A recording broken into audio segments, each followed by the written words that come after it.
Ever17 is one of the first visual novels I read way back in 2010.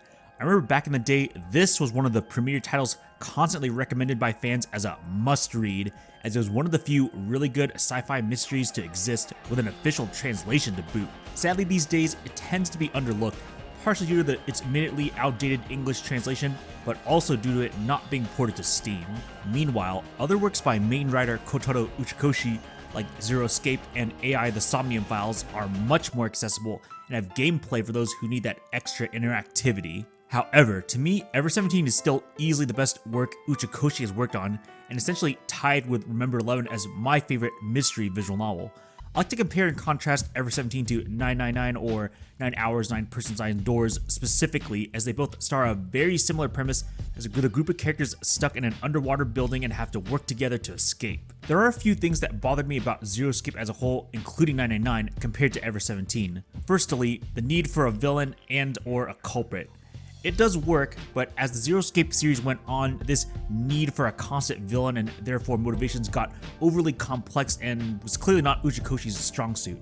To contrast, Ever17 doesn't really have a central villain. It legit was just an unfortunate accident, so it turns into more of a group survival drama story and not a find the villain culprit story. Ever17 still has its plot complexities though. This brings me to my next point, the length and genres represented.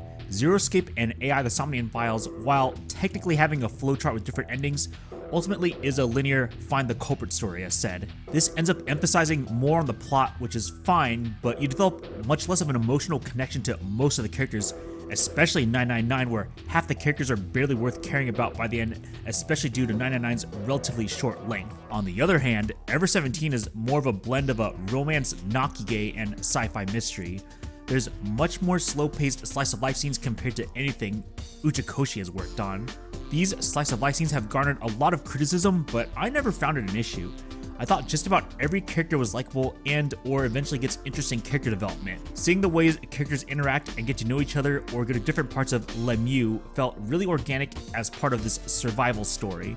As I said earlier, Ever17 is a half nakige because, wow, there's some moments in the game that are extremely memorable purely for how sad they get. I won't spoil what exactly, but these emotional scenes, especially in the True Route, are a huge reason why I love Ever17 over other Uchikoshi titles, focusing just as much as making you care for the characters, as well as having the mind-blowing plot twists of mystery titles. In literally every other Uchikoshi title besides Ever17, I cared for maybe 2 to 3 characters per entry tops. The final major selling point of Ever17 is that it's an actual 100% visual novel. For some reason, every modern Uchikoshi title has to have a lot of gameplay puzzles of some kind.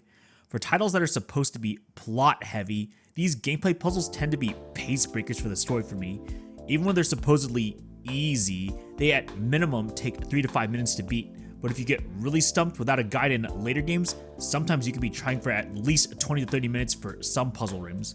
Conversely, Ever17 has much more traditional visual novel story and choice system, having 5 I guess you can call heroine routes. One of those is an unlockable True Route, still one of the best True Routes I've read in any visual novel for its mix of mind-blowing plot twists and emotional reveals. What's doubly cool is that there's 2 protagonists, Takashi and an amnesiac kid. Being able to control one protagonist for 2 routes each, while being able to see the other protagonist as a side male character is a really sick concept, something I'm sad is never done in visual novels these days. Having 2 heroine routes per protagonist is just really nice too, as Count Dooku would say, twice the protags, double the heroines. While I've been praising Ever17 mostly, I have to admit it's not perfect. Uchikoshi has one consistent fatal flaw, the final twist of every game. It's either too over the top and or not really built up or explained well. Ever17's final twist might have one of my least favorite mystery visual novel twists, but without giving it away, it gets a bit too meta, and people who read Ever17 will know something about something that starts with a B. But outside of that one flaw, Ever17 is still easily tied for my favorite mystery visual novel, and if not in my top 10 visual novels ever, just right outside that top 10. The combination of likable and developed characters, 2 protagonists, an extremely memorable True Route, and very memorable emotional moments make Ever17 a true treat, and it's a shame it hasn't been officially ported to Steam or something.